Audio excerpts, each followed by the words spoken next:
श्री कृष्णाय नमः।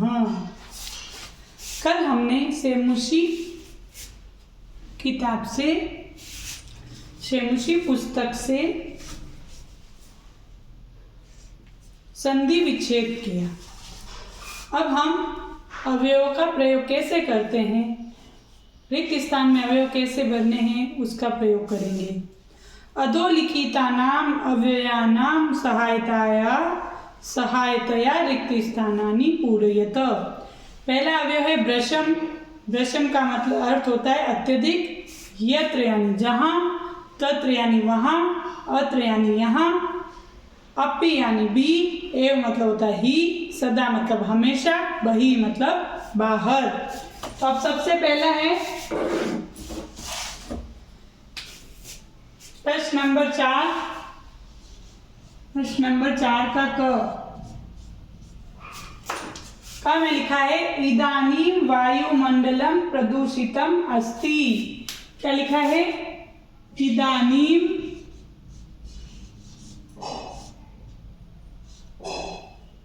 वायुमंडलम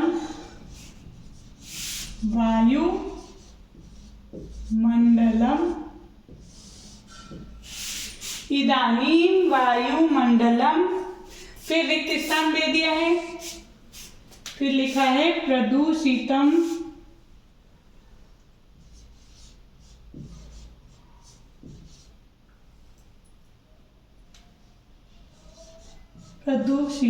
अस्ति। प्रदूषितम अस्ति में म और अ मिल गया है, इसलिए म पूर्ण आया है, नहीं तो म अगर यहाँ व्यंजन होता तो ऊपर अनुस्वार बन जाता। तो इदानीं वायुमंडलम प्रदूषितम अस्ति। तो अभी वर्तमान में वायुमंडल क्या हो रहा है? अत्यधिक प्रदूषित हो रहा है, अत्यधिक। तो इसलिए यहाँ आएगा ब्रशम। क्या आएगा अवयव में? ब्रशम। ब्रशम। इदानीं वायुमंडलम अत्यधिकम, क्या है? ब्रशम। अत्यधिक मतलब ब्रशम प्रदूषितम अस्ति। वर्तमान में, इदानीं इस समय में वायुमंडल अत्यधिक प्रदूषित हो रहा है, प्रदूषित है। अगला क्वेश्चन है, पहले रिक्त स्थान, जीवनम दुर्वहम अस्ति। जीवनम, अब यहाँ देखो जीवनम में ऊपर अनुस्वार आया है, क्या है? जीवनम दुर्वहम, आगे दुर्वहम। दुर्वहम में दु क्या है? व्यंजन है। दुर्वहम अस्ति, म इसलिए नीचे आया है हलंत वाला, क्योंकि आगे अ है। मो अनुस्वार सूत्र से जब आगे स्वर हो, कोई भी अनुस्वार के बाद में स्वर हो, तो स्वर होने पर अनुस्वार हलंत वाले शब्द में बदल जाता है, और जब आगे व्यंजन हो तो वह ऊपर अनुस्वार के रूप में बदल जाता है। तो अब यहाँ लिखा है जीवनम दुर्वहम अस्ति। तो जीवन दुर्वहम, कठिन कहाँ पर है? अपना जीवन कठिन कहाँ पर है? तो यहाँ लिखेंगे हम अत्र, यहाँ। कहाँ पर? कवि ने जो पाठ पढ़ाया है पर्यावरण प्रदूषण के बारे में, सूची पर्यावरण में महानगरों में, मतलब यहाँ जीवन कठिन है। कहाँ पर? महानगरों में। तो उसका आएगा अवयव अत्र। फिर अगला प्रश्न है, प्राकृतिक वातावरणे, प्राकृतिक वातावरणे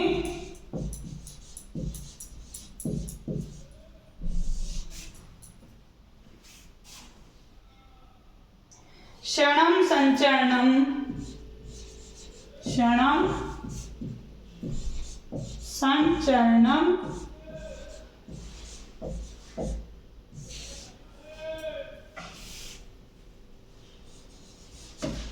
अब वापस लिखते स्थान, लाभदायकम, लाभदायकम भवति।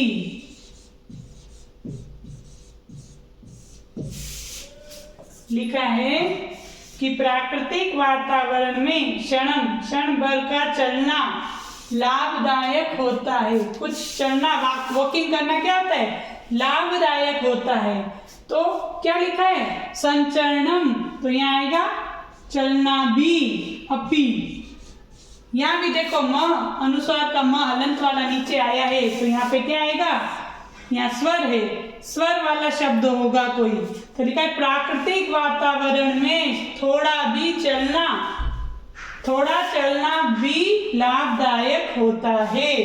तो यहाँ आएगा अपी। कौन सा अवयव आएगा? अपी। अब ये अगला ग है पर्यावरणस्य संरक्षणम।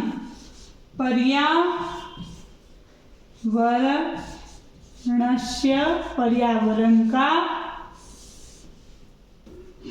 संरक्षणम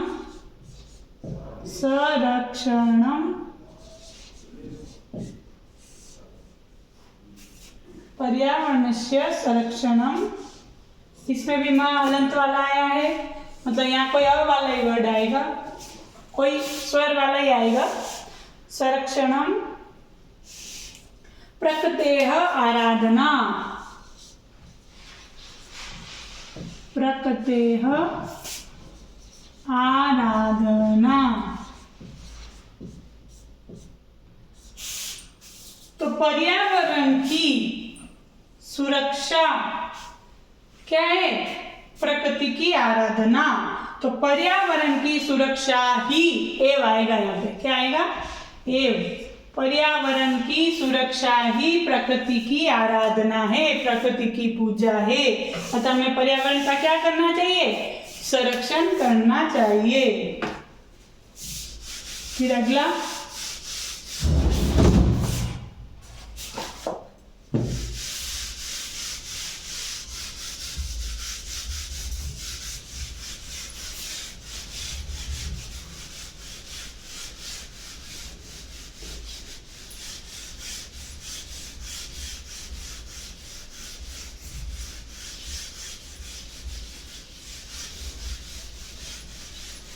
पर्यावरण की सुरक्षा ही प्रकृति की आराधना है।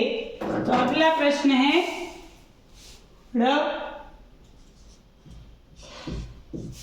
ड़ में लिखा है पहले रिक्त स्थान। समयस्य सदुपयोग करणीय। समयस्य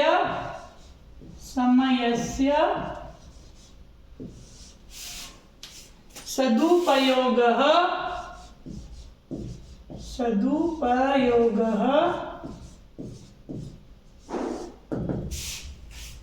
करणीय। क्या आएगा? करणीय।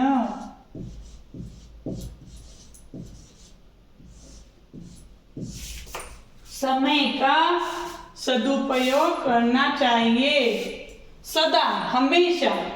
हमें क्या करना चाहिए? हमेशा समय का सदुपयोग करना चाहिए सदा। अब ये क्या आएगा? हमेशा हमें समय का सदुपयोग करना चाहिए। करणीय। अनीय प्रत्यय है, कर धन क्र धन अनीयरः, क्र धन अनीयरः, तो अनियत प्रत्यय है इसमें। हमें अणीय दिख रहा है तो इसमें अनियत प्रत्यय है। फिर अगला है च।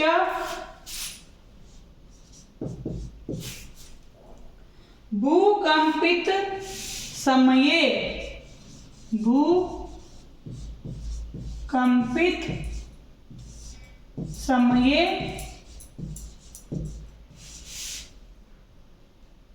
फिर रिक्त स्थान गमनमेव उचितं भवति। भूकंपित समये गमनमेव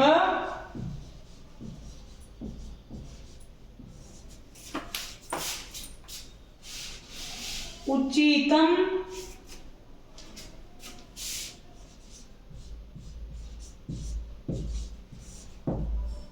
भवति। भूकंप के समय जाना ही उचित होता है। जब भूकंप आ जाता है तो कहाँ जाना उचित होता है? बाहर जाना। सभी भूकंप आते हैं तो कहाँ जाते हैं? घरों के बाहर निकल जाते हैं। तो भूकंप के समय बाहर जाना ही उचित होता है। तो इस समय हमें कहाँ बाहर निकल जाना चाहिए, तो इसलिए बताया है यहाँ पे बही अवयव आएगा। फिर अगला है पहले रिक्त स्थान, फिर हरी तिमा,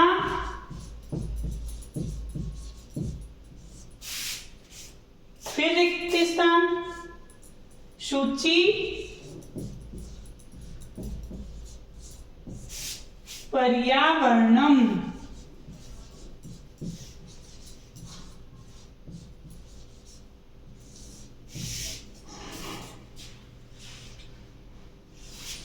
तो लिखा है हरी तिमा सूची पर्यावरणम। हरी मतलब क्या आएगा, यत्र जहां पर हरियाली होगी, क्या होगी, जहां पर हरियाली होगी वहां क्या होगा, तत्र पर्यावरण पवित्र होगा। सूची यानी स्वच्छ पवित्र। जहां पर हरियाली होगी, हरितिमा हरियाली से युक्त पेड़ पौधे होंगे, वहां पर क्या होगा, तत्र शुचि पर्यावरणम। अतः हमें क्या करना चाहिए, पर्यावरण को शुद्ध रखना चाहिए। अब है प्रश्न नंबर 5।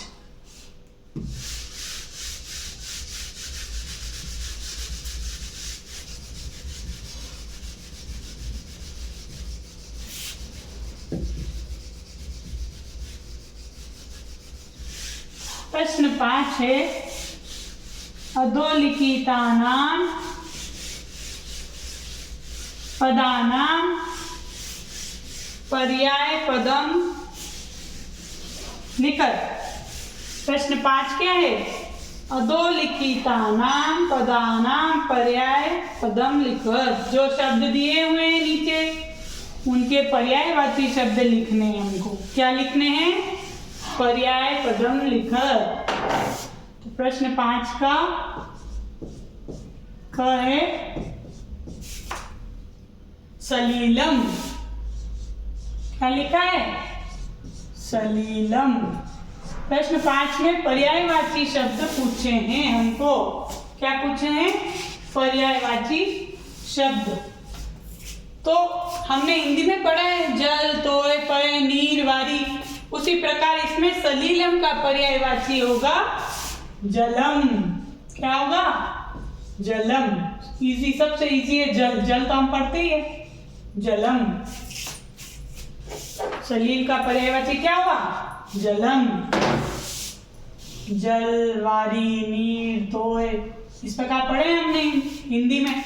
उसी प्रकार संस्कृत में होगा जलम। कोई भी शब्द अनुस्वार के बिना पूर्ण नहीं होता। संस्कृत में अनुस्वार और विसर्ग लगाना जरूरी है। खाली जल लिख दिया तो सही नहीं होगा, वो हिंदी का हो जाएगा। इसलिए अनुस्वार लगाना जरूरी है, जलम। अब यहाँ पे आगे कोई भी शब्द नहीं है, इसलिए म हलंत वाला आया है नीचे, इसलिए हम लिखेंगे जलम। सलीलम का पर्यायवाची क्या हुआ है, जलम। अब दूसरा है आम्रम। दूसरा शब्द क्या है, आम्रम। तो आम का हमारे पाठ में भी आया है। आम का पर्यायवाची रसालम। क्या होगा, रस से युक्त, रसालम। आम का पर्यायवाची हो गया रसालम। फिर तीसरा शब्द है वनम। तीसरा शब्द है वनम। तो वन का पर्यायवाची क्या होता है, अरण्य, कानन, जंगल, काननम। वन एक उद्यान है, वन का कानन हो जाता है, अरण्य हो जाता है। फिर शरीरम, शरीरम। सबके पीछे म हलंत आएगा। म हलंत अगर हट गया तो वो हिंदी का वाक्य माना जाएगा, हिंदी का शब्द माना जाएगा। तो शरीर का पर्यायवाची क्या हो जाएगा, तनुः।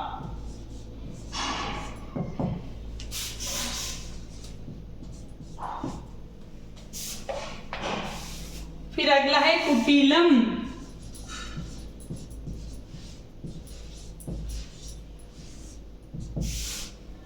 सबसे पहले हमने सलीलम जल पढ़ा, जलम, सलीलम का जलम, आम्रम का रसालम, वनम का काननम, शरीरम का तनुह और कुटिलम का, कुटिल यानी क्या होता है? टेढ़ा। कुटिल का मतलब टेढ़ा, तो इसका हो जाएगा वक्रम।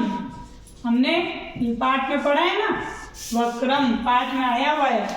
क ख ग घ ड़, फिर लास्ट है च, पाषाणः, पाषाणः। पाषाण भी पाठ में आया हुआ है। पाषाण का क्या आया था? पत्थर। प्रस्तरम, क्या आया था? प्रस्तरम। तो इस प्रकार ये 5वां प्रश्न कंप्लीट हुआ। इसमें पर्यायवाची शब्द पूछे थे, सलीलम का जलम, आम्रम का रसालम, वनम का काननम, शरीरम का तनुह, कुटिलम का वक्रम, पाषाण का प्रस्तरम। अब अगला प्रश्न है 6।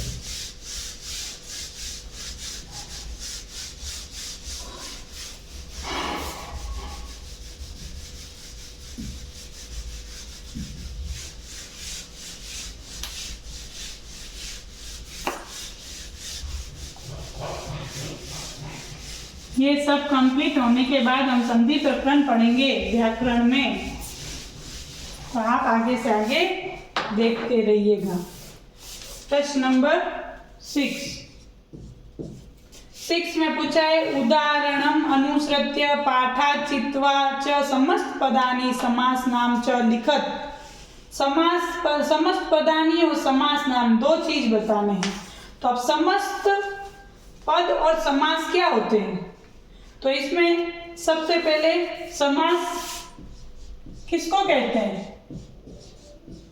समासः किसको कहते हैं? समास।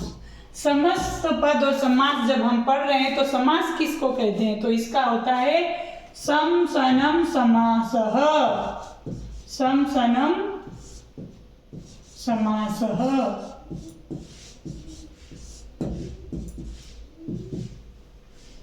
समास का अर्थ क्या होता है?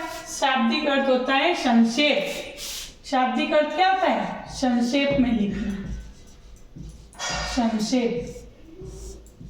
समास का मतलब शाब्दिक अर्थ हुआ संक्षेप। और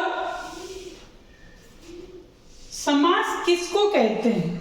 सबसे पहले हम बताएंगे समास किसको कहते हैं। तो समास दो या दो से अधिक, दो या दो से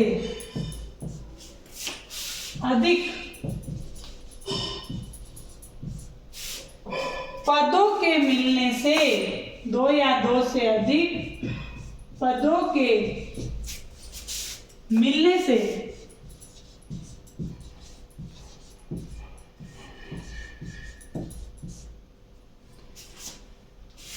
जो नया संक्षिप्त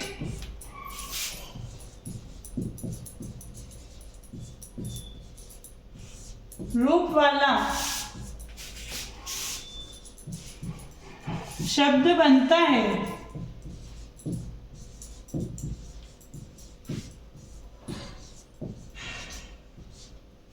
वह क्या कहलाता है? वह समास कहलाता है। समास कहलाता है। हम समासपद और समास पढ़ेंगे, लेकिन हमें समास किसको कहते हैं ये भी तो पता होना चाहिए। समासपद किसको कहते हैं?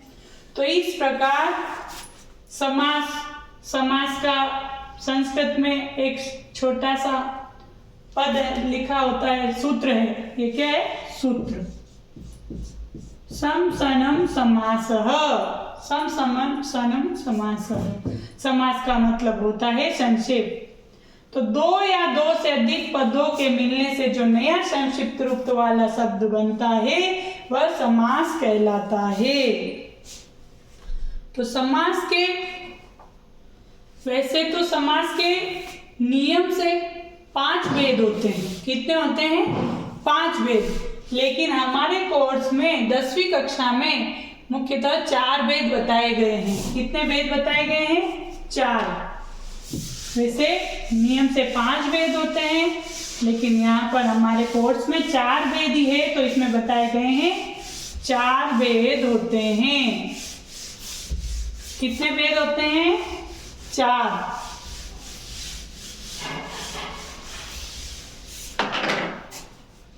भेद बताए हैं 4 भेद। कौन कौन से बताए हैं? सबसे पहला बताया है अवयवी भाव, अवयवी भाव समास। दूसरा बताया है तत्पुरुष, तत्पुरुष समास। तीसरा बताया है बहुब्रीहि समास।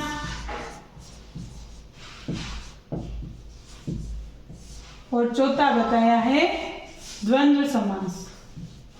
क्या बताया है? द्वंद्व। सबसे पहला है अव्ययी भाव समास। तो अव्ययी भाव समास किसको कहते हैं? सबसे पहले अव्ययी भाव समास किसे कहेंगे?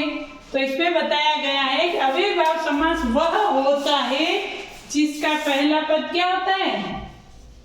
पहला पद अव्यय होता है। पहले पद में अव्यय लिखा होता है, वही प्रधान होता है, और वो पूरा जो समस्त पद होता है वो अवयव से युक्त बन जाता है। पूरा समस्त पद जो होता है वो क्या होता है? अवयव युक्त होता है। अवयव युक्त होता है। तो हमें ये ध्यान रखना है कि अव्ययी भाव समास में सबसे पहले जो पद होगा, पहला पद अवयव वाला दिखाई देगा, और पूरा जो समस्त पद बनेगा, एक पद बनेगा, उसमें भी सबसे पहले आगे अवयव होगा, तो अवयव से युक्त होगा, वह होगा अव्ययी भाव समास। तो अव्ययी भाव समास में जैसे हम एक उदाहरण लेते हैं,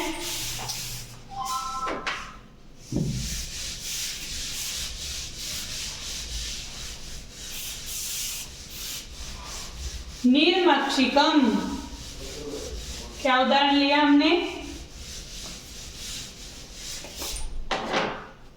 सबसे पहला उदाहरण यह था, जैसे निर्मक्षिकम।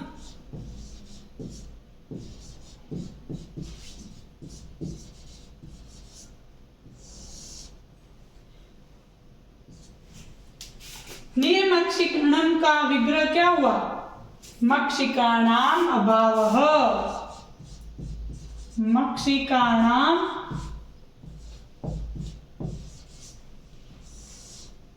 अभावः।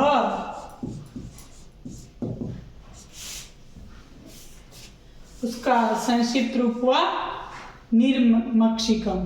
तो इसमें क्या जुड़ा है अवयव? निर। क्या जुड़ा है? निर।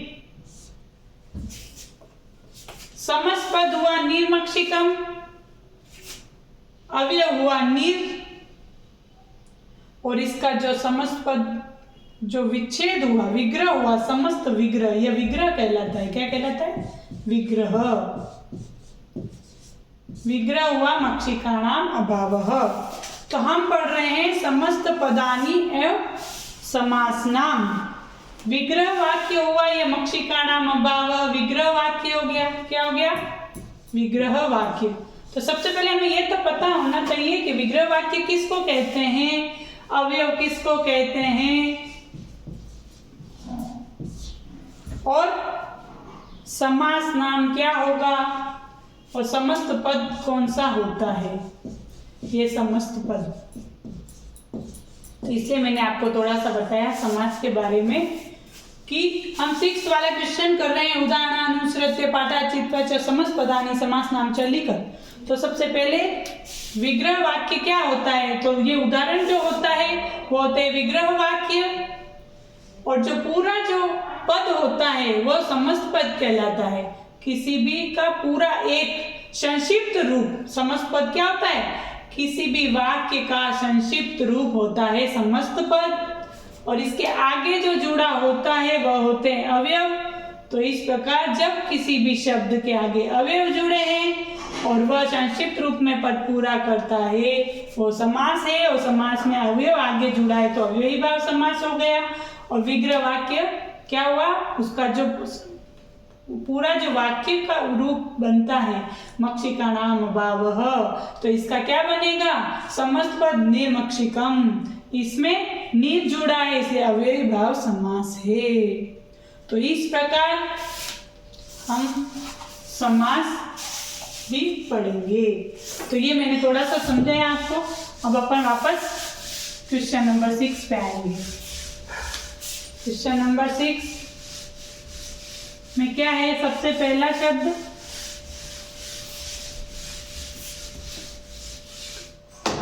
सबसे पहला शब्द है मलेन सहितम। क्या है ये, क्या है, वाक्य, विग्रह वाक्य है। मलेन सहितम, मलेन सहितम। तो इसका समस्त पद क्या बना, जो मन से सहित है, तो समलम। क्या बना, समलम। समस्त पद ये हो गया। तो अपन वाक्य नहीं लिखेंगे, समस्त पद और समास नाम ही लिखेंगे। ठीक, विग्रह वाक्य तो हमारे इसमें दिया हुआ है बुक में, तो हम समस्त पद और समास का नाम ही लिखेंगे। तो समलम, मलेन सहितम का हुआ समलम, और स क्या है, स अवयव है, इसलिए इसमें कौन सा समास हो गया, समास का नाम हो गया अव्ययी भाव समास। स मतलब क्या हुआ, साथ में। स का मतलब क्या होगा, सहितम, साथ में। तो इस प्रकार इसमें पहले शब्द में अव्ययी भाव समास है। अब दूसरा है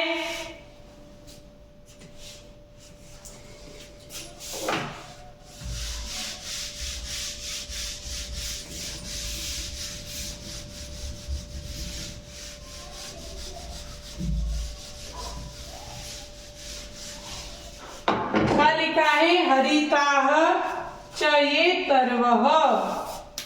ख क्या है, हरिताः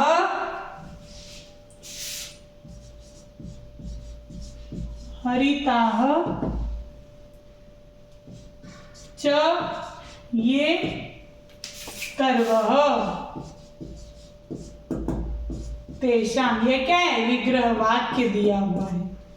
क्या दिया है, विग्रह वाक्य। हरे भरे हैं वृक्ष जो, जो क्या है, हरे भरे हैं वृक्ष जो। तो इसमें कौन सा समास हो गया, जो वृक्ष हरे भरे हैं। तो क्या लिखा हुआ है, समस्त पद क्या बनेगा, इसका समस्त पद बनेगा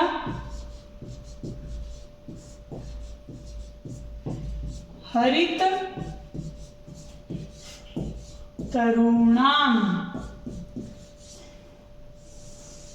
हरे हैं वृक्ष जो हरित तरुणाम, इसमें कौन सा समास हुआ, कर्मधारय समास। कौन सा समास हुआ, हरित तरुणाम, कर्मधारय समास। कर्मधारय समास किसमें होता है, ये कर्मधारय समास तत्पुरुष का भेद है। किसका भेद है, तत्पुरुष समास का भेद है। तत्पुरुष के दो भेद होते हैं, एक होता है कर्मधारय और दूसरा होता है द्विगु। तो कर्मधारय समास किसको कहते हैं, तो इसमें क्या होता है, एक पद विशेष्य होता है और एक विशेषण होता है। इस समास में क्या होता है, एक पद विशेष्य और एक विशेषण। ये हरित क्या है, हरित क्या हो गया, विशेषण हो गया, विशेषण। और तरु यानी वृक्ष विशेष्य। तो एक पद विशेष्य और विशेषण जहां पर होते हैं वहां पर क्या होता है, वहां कर्मधारय समास होता है। इसको ऐसे भी कह सकते हैं, एक उपमान और एक उपमेय। तो उपमान और उपमेय का भाव होता है वहां कर्मधारय समास होता है। हरित तरुणाम, हरे हैं वृक्ष जो। तो इस प्रकार जैसे होता है पीतांबरम, पीतम च ततंबरम, कौन सा समास हुआ? कर्मधारय समास हुआ। अब द्विगु समास में क्या होता है? संख्या पूर्वो द्विगुः, क्या होता है? संख्या पूर्वो द्विगुः। जिस वाक्य, जिस शब्द के आगे, समस्त पद के आगे संख्या दिखाई दे तो उसमें द्विगु समास होता है। ये दोनों किसके भेद हैं? तत्पुरुष के ही भेद हैं। ठीक है, तो हमने हरित तरुणाम पढ़ा। फिर अगला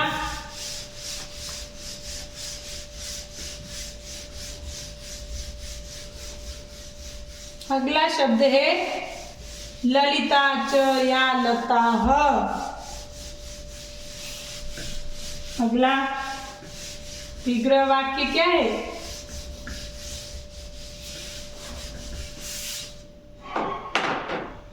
अगला है ग,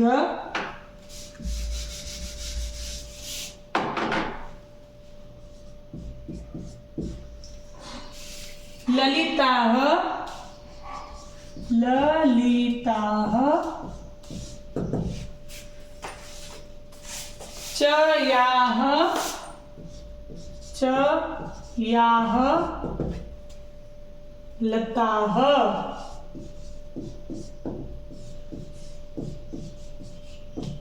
तासाम, यह था विग्रह वाक्य। तो इसमें क्या बनेगा? ललिता च या लताः तासाम, यह विग्रह वाक्य है। तो इसमें भी कौन सा समास है? वही कर्मधारय समास। ललित लतानाम, इसका समस्त क्या बनेगा? ललित लतानाम। ललिता च या लता, जो बेले बहुत सुंदर ललित से युक्त है, अच्छी है। ललिता च या लता, वे जो बेले बहुत ललित और सुंदर है, ललित लताओं से युक्त है, वे बेलों के बारे में बताया है। तो ललित लता नाम, इसमें भी ललित एक सुंदर रूप के बारे में बताया है। सुंदरता व्यक्त की गई है किसकी? बेलों की, लताओं की। बेल, बेले, तो ये क्या हो गया? सुंदरता विशेषण हो गया, और बेल क्या हो गया? विशेष्य हो गया। तो जिसमें विशेषण और विशेष्य होता है उसमें कर्मधारय समास होता है। तो ललित लतानाम, ललित है लताएं जो। तो इसमें भी कौन सा समास हुआ? कर्मधारय समास। जिसमें विशेषण हो, विशेष्य हो, वह शब्द समस्त पद में वह क्या कहलाता है? कर्मधारय समास। तो अगला है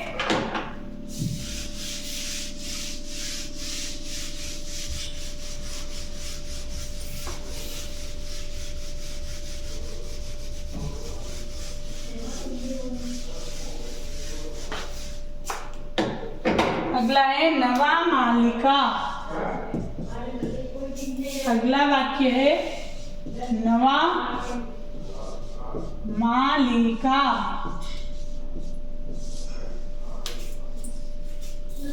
नई मालिका क्या है? नवा यानी नई, तो क्या हो जाएगा? नवा मालिका। नवा मालिका में भी नव मालिका, नव मालिका नहीं है माला जो, नव मालिका। इसमें भी कर्मधारय समास है।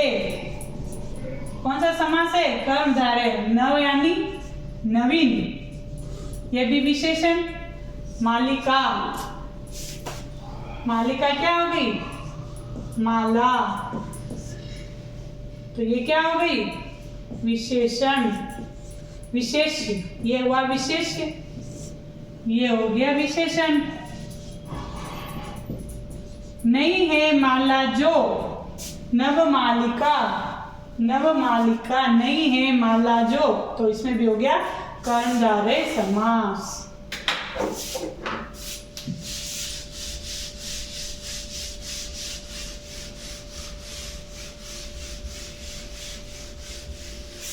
धृत सुख संदेश येन। अगला है धृतः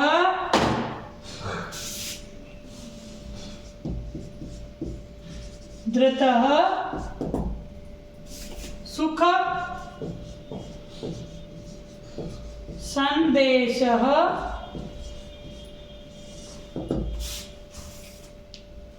येन।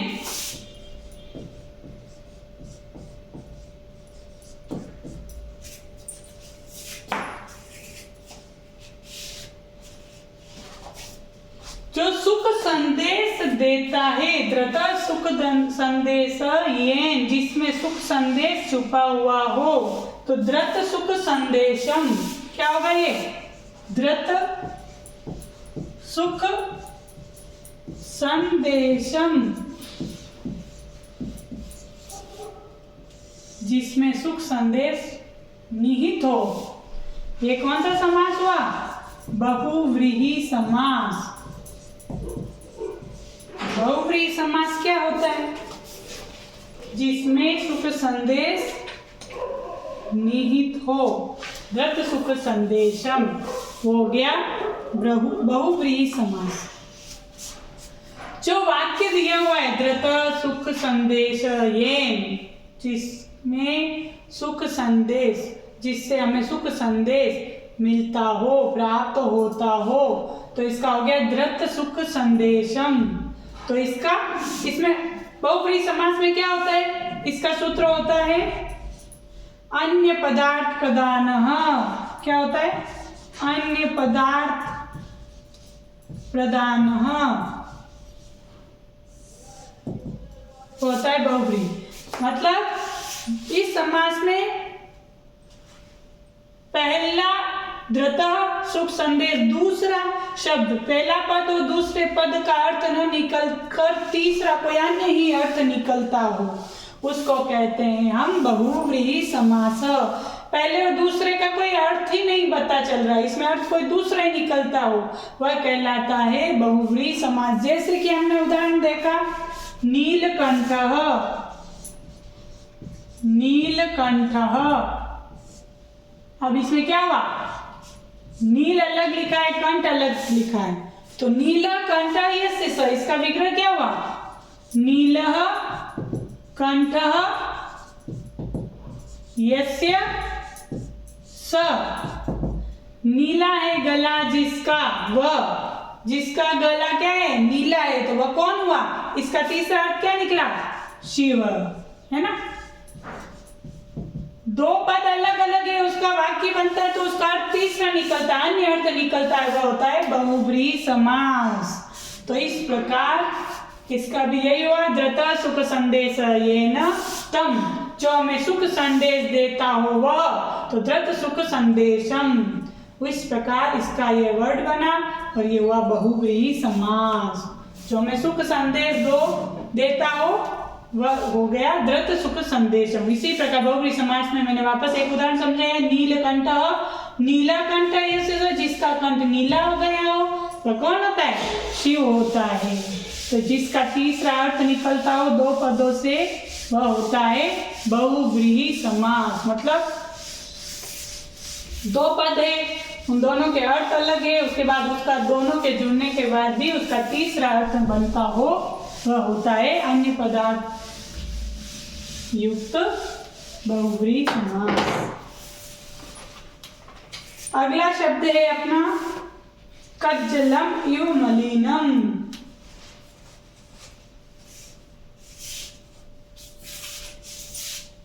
चाहे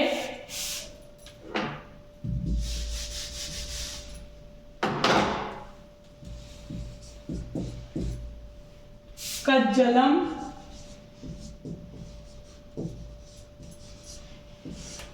इव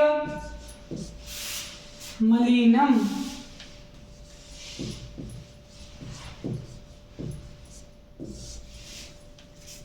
कज्जल जैसा मलिन। क्या होता है कज्जल जैसा मलिन? कज्जल मलिनम, क्या बनेगा इसका? कज्जल मलिनम।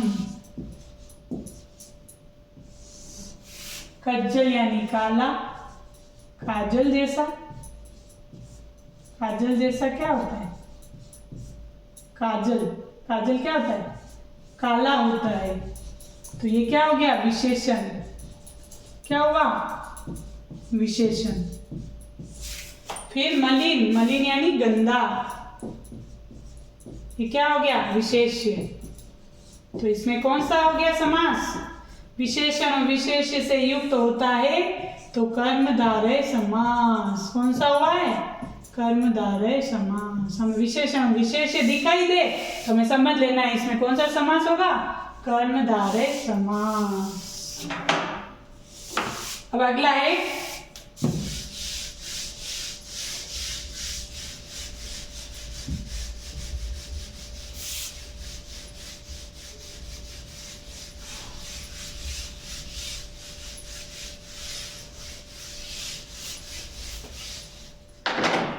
दुर्दान्तेः दशने।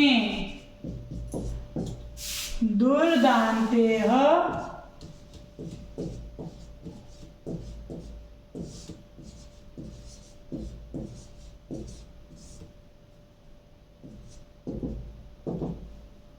ये है दुर्दान्तेः दशने।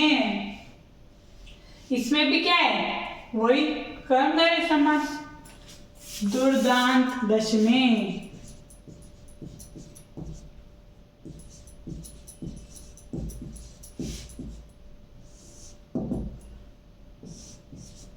दुर्दांत है विशेषण और ये हो गया विशेष्य। तो इसमें हो गया कर्मधारय समास।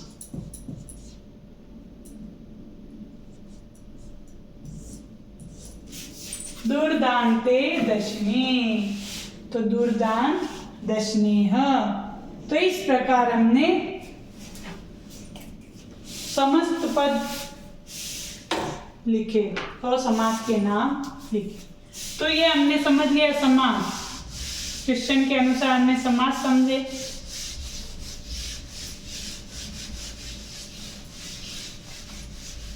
इसमें हमारे कर्मधारय समास, अव्ययभाव समास और बहुब्रीहि समास ही आए, तो हमने वो समझे। मैं उसके आगे भी मैं आपको वापस एक बार समझा दूंगी कि एक बार थोड़ा थोड़ा बता देती हूँ। कर्मधारय समास, अव्ययभाव समास और द्विगु समास। हमने द्विगु समास कौन से होते हैं? तत्पुरुष के अंदर। तत्पुरुष में सबसे पहले हम तत्पुरुष में एक चीज और समझ लेते हैं। तत्पुरुष समास जो है इसमें क्या होता है? प्राय उत्तर पद पदार्थ होता है। उत्तर पद प्रधान होता है। उत्तर पदार्थ प्रधान। जैसे सिंपल कोई तत्पुरुष का आ जाए, सिंपल ही वाक्य कोई शब्द आ जाए, जैसे उत्तर पदार्थ प्रधान। उत्तर यानी पीछे वाला। पूर्व पद तो किसमें था? पूर्व पद प्रधान किसमें था? अव्ययभाव में। अव्ययभाव में क्या था? उसमें अव्यय आता है पूर्व में, तो वो पूर्व पद प्रधान हो गया। तत्पुरुष में क्या होता है? उत्तर पद प्रधान होता है। उत्तर पद जैसे हमने लिखा है ग्रामगतः। ग्रामगतः लिखा, तो ग्रामगतः में क्या हुआ? गांव को गया। ग्रामम गतः। तो अब इसमें कौन सा समास हुआ? गांव को गया। गया यानी जाना। उत्तर पद प्रधान है कि वह गांव को गया। तो ग्रामम में कौन सी है? द्वितीय विभक्ति है। तो द्वितीय विभक्ति होने के कारण यह हो गया द्वितीय तत्पुरुष। तो इस प्रकार हमें पता होना चाहिए कि जिसमें उत्तर पद प्रधान होता है वह तत्पुरुष समास हो गया। ये द्वितीय तत्पुरुष हो गया। अब इसी प्रकार देशभक्त, अपने एग्जाम में आ गया देशभक्त। तो देशभक्त का क्या होगा? तो इसका विग्रह तो हो गया देशस्य भक्तः। देशस्य भक्तः। तो देशस्य में कौन सी विभक्ति है? षष्ठी। तो षष्ठी विभक्ति, षष्ठी तत्पुरुष कौन सा हो गया? देश का भक्त। भक्त क्या है? उत्तर पद। और किसका भक्त है? देश का। तो देशस्य भक्तः। तो इस प्रकार ये हो गया तत्पुरुष समास। और इसके दो भेद मैंने बताया आपको। कर्मधारय समास होता है एक द्विगु होता है। द्विगु में आगे संख्या दिखाई देगी।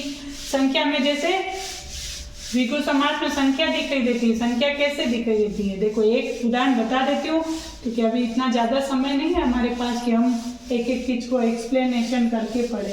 अब हमारे पास समय बहुत कम है, तो इसलिए एक बता देती हूँ। द्विगु में होता है संख्या पूर्वो द्विगु। तो सबसे पहले जैसे लिखा हमने पंचपात्रम, तो इसमें क्या होगा? पंचानाम पात्राणाम समाहारः।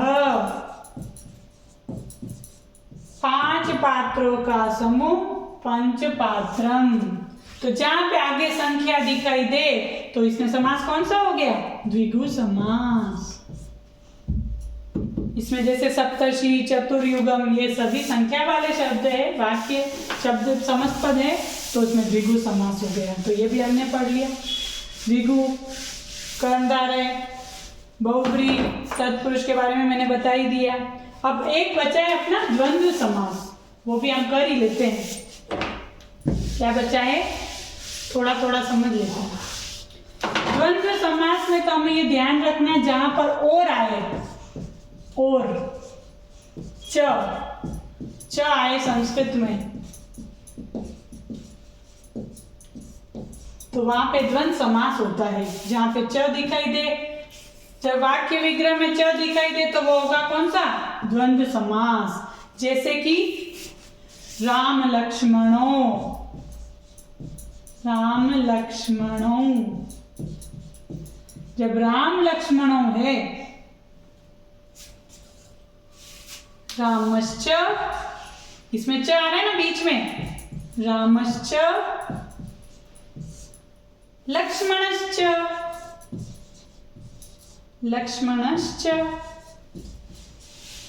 तो जहां पर दोनों ही पदों की पूर्व उत्तर पद, द्वंद्व समास में क्या होता है? जिसमें पूर्व और उत्तर पद, पूर्व पद और उत्तर पद दोनों की प्रधानता होती है, वहां पे द्वंद्व समास होता है। इसमें पूर्व और उत्तर पद दोनों की प्रधानता है, पूर्व और उत्तर पद दोनों की प्रधानता है, इसलिए दोनों ही शब्द मुख्य हो गए। तो इसलिए दोनों ही आए, राम लक्ष्मणों, रामश्च लक्ष्मणश्च। हमको तो विग्रह में ध्यान रखना है, जहां पे विग्रह में च दिखाई दे, वाक्य विग्रह में च, तो उसमें कौन सा समास हुआ? द्वंद्व समास। तो हमने समास भी इसमें साथ साथ एक क्वेश्चन के साथ साथ समास भी पढ़ लिए। तो इस तरह थोड़ा बहुत रिवीजन हो गया। अब अगला क्वेश्चन है 7 नंबर, 7वां क्वेश्चन।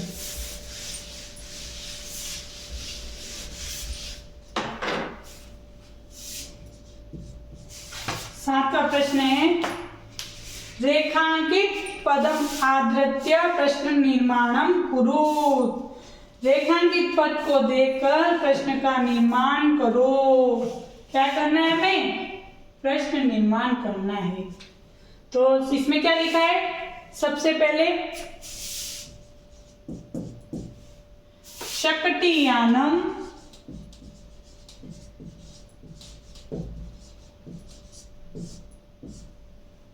कज्जल मलिनम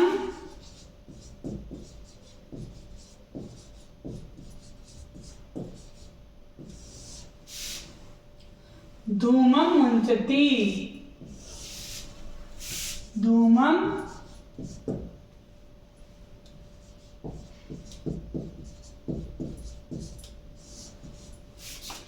जो गाड़ी है, यातायात के साधन है, वे क्या करती है? कज्जल मलिनम, कज्जल जैसा गंदा धुआं छोड़ती है। क्या करती है? कज्जल मलिनम। तो हमने रेखांकित पद क्या किया है? कज्जल मलिनम। तो क्या आएगा इसमें? कज्जल मलिनम। काजल जैसा गंदा धुआं छोड़ती है। तो कज्जल मलिलम की जगह आ जाएगा कीदृशम, कीदृशम आ जाएगा। क्या आ जाएगा? शक्तियानम। ये तो ऐसे कैसे आएगा क्वेश्चन में? हमको खाली कज्जल मलिलम की जगह लिखना है कीदृशम शक्तियानम कीदृशम धूमम मुंचती। गाड़ियां आधुनिक जो भी गाड़ियां है, यातायात के साधन है, वे किस प्रकार का धुआं छोड़ते हैं? तो हो जाएगा शक्तियानम कीदृशम धूमम मुंचती। अब दूसरा है, क्वेश्चन समझ में आ गया ना? हमको यहां से लिखना है शक्तियानम कीदृशम धूमम मुंचती, फिर क्वेश्चन मार्क। ओके। अब दूसरा है उद्याने पक्षिणा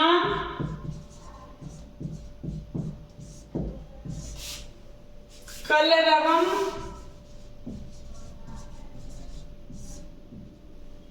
चेतः प्रसादयति, प्रसादयति। उद्यान में पक्षियों का कलरव चित्त को प्रसन्न कर देता है। उद्यान में कलरव, किसका कलरव? केशाम कलरवम। तो पक्षियों का, किसका? उद्यान में पक्षियों का कलरव चित्त को प्रसन्न कर देता है। तो हम क्वेश्चन बनाएंगे उद्याने केशाम कलरवम चेत प्रसादयति और क्वेश्चन मार्क लगा देंगे। आया समझ में? पक्षी नाम की जगह लिखना है केशाम, ऊपर कज्जल मलिलम की जगह लिखना था कीदृशम। बाकी यो का यो वाक्य बनाना है और क्वेश्चन मार्क लगाना है। अगला है महानगरेषु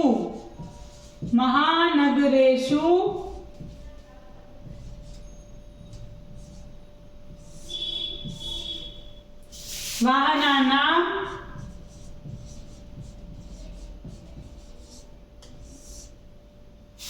अनन्ताः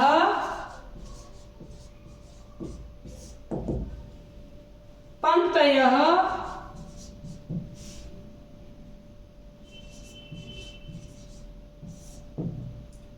धावन्ति।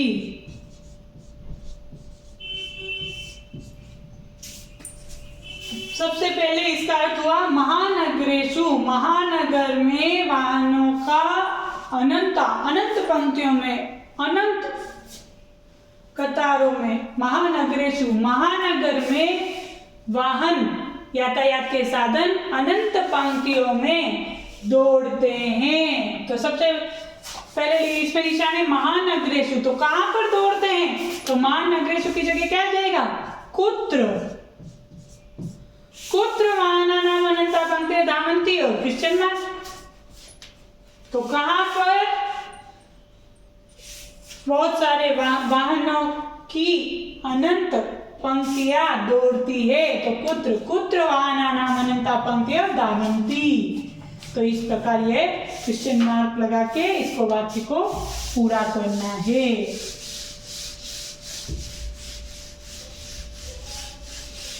अब अगला है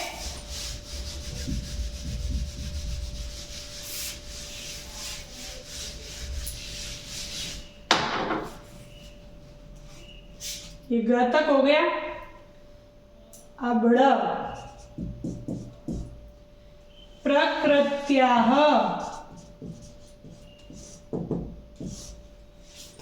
सन्निधो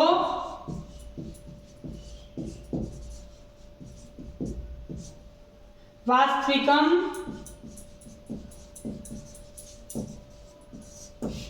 सुखम। इसमें एक हमारा छूट गया, वापस अभी ले लेंगे अपन। सुखम विद्यते,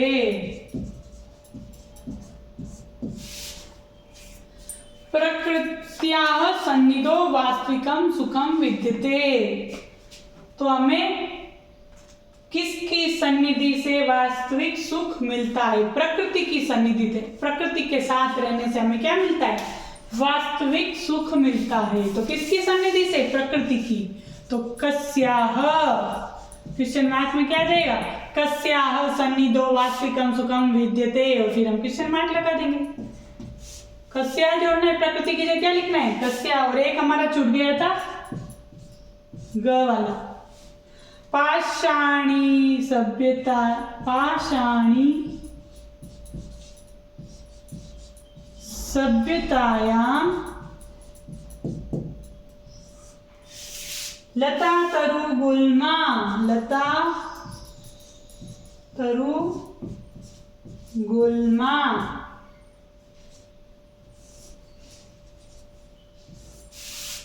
लता तरु गुल्मा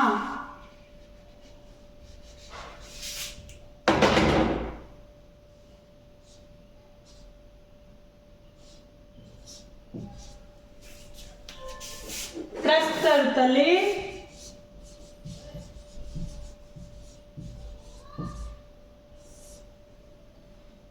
पिष्टाः सन्ति। इसमें वाक्य आया था कि पाषाणी सभ्यता में लता, बेल, तरु यानी वृक्ष और गुल्मा यानी झाड़ी, ये सब पत्थर के नीचे दब जाते हैं। पिष्टा यानी दब जाते हैं, पिस जाते हैं। तो इसका क्वेश्चन क्या बनेगा? पाषाणी सभ्यतायाम कौन दब जाते हैं? तो क्या आएगा? पाषाणी सभ्यतायाम लता तरु गुल्मा प्रस्तर तले पिष्टाः सन्ति। तो पाषाणी सभ्यतायाम कौन के प्रस्तर तले पिष्टाः सन्ति, के लिखना है लता तरु गुल्मा की जगह, और वाक्य ऐसे कैसे आ जाएगा? क्वेश्चन मार्क हो जाएगा। तो इस प्रकार ये प्रथम पाठ संपूर्ण हुआ, और इसमें मैंने आपको समास भी समझा दिए साथ साथ में, और ये प्रश्न उत्तर भी हमें सही ढंग से सोल्व कर लिए हैं। तो इसमें भी आपको कुछ भी बात समझ में नहीं आए तो आप पुनः मुझे कमेंट करके पूछ सकते हैं। आप ज़्यादा से ज़्यादा लाइक करें, सब्सक्राइब करें, इससे कि आगे से आगे मुझे भी मोटिवेशन मिलेगा, मेरा भी आत्मविश्वास बढ़ेगा, मैं आगे से आगे और अच्छा करके आपको प्रदर्शित करूँगी। धन्यवाद। धन्यवादम। आज के लिए इतना ही, फिर आगे और भी लेकर आती हूँ मैं दूसरा पार्ट। तो हम आगे अगला वीडियो में आपको कक्षा 10वीं का दौरान कार्य के लिए दूसरा पार्ट मिलेगा। धन्यवादम। जय श्री कृष्ण।